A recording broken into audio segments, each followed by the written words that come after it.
Made a video about being number two, and someone asked me, what's the point of that if you're only going to be living in another person's shadow?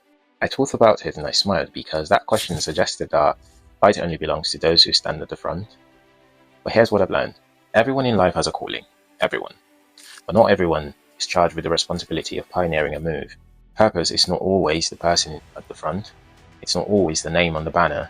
It's not always the one being celebrated, quoted, or being applauded. Sometimes, purpose is the person standing close enough to the fire to keep it burning, yet humble enough to not insist on owning the flame. We've been trained by a world that worships visibility to believe that significance must always be loud. That if you're not the first, you're failing. If you're not leading, you're less. If you're not the face, you're forgotten. But that mindset is not wisdom. It's insecurity dressed up as ambition. Let me tell you something. History is full of people who were not number one, yet they were essential. They were pivotal. They were the difference between a dream that died in the mind of one person and the dream that became a movement strong enough to bless a generation. Because here's the truth. A vision can be brilliant, but still collapse without support. A leader can be gifted, but still break without reinforcement. A pioneer can be anointed, and still burn out without structure. And that is where number twos come in.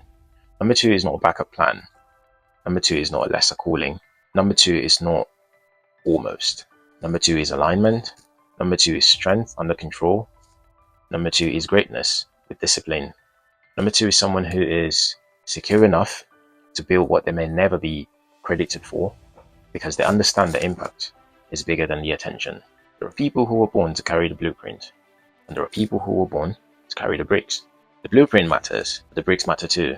The dream matters, but so does the labor that makes it real.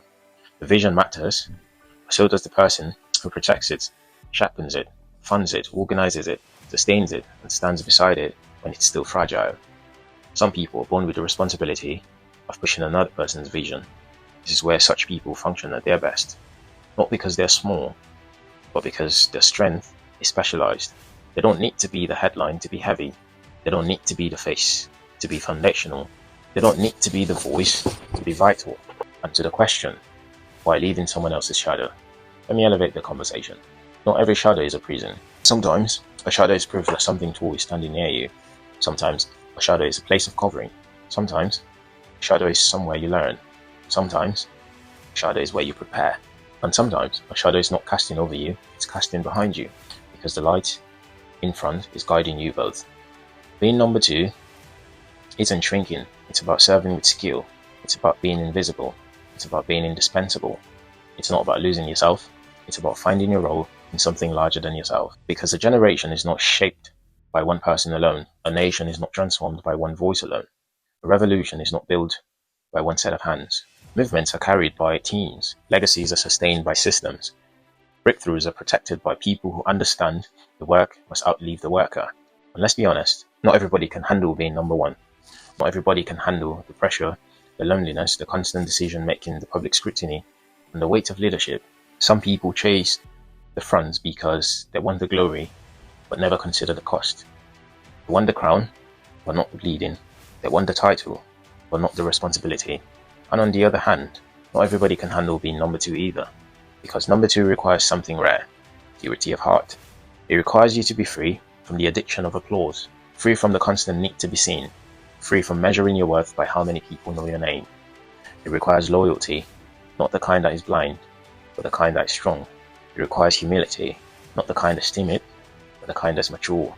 It requires wisdom, because you're close enough to influence, close enough to correct, close enough to counsel, close enough to stabilize without needing to control. Number two is often the person who keeps the leader human, the person who speaks the truth when everyone else is clapping, the person who notices the cracks before the building collapses, the person who catches what the crowd never sees, the person who prays when the cameras are rough, the person who shows up when the hype is gone. And listen carefully, if you are number two, you're not just anything. You're not just an assistant. You're not just support. You're not just friend. You're not just the background. You're the stabilizer. You're the strategist. You're the anchor. You're the reinforcement. You're the quiet power that turns potentials into reality. And without you, a vision that could possibly shape a generation could fail. Not because the vision wasn't real, but because the support wasn't strong enough to hold it.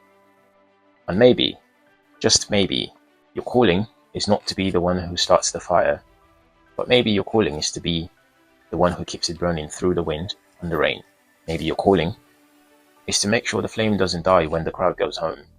Maybe your calling is to gather the woods in the winter so the mission survives the cold seasons.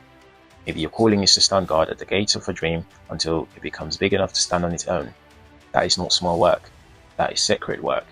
Because greatness is not only found in those who lead from the front.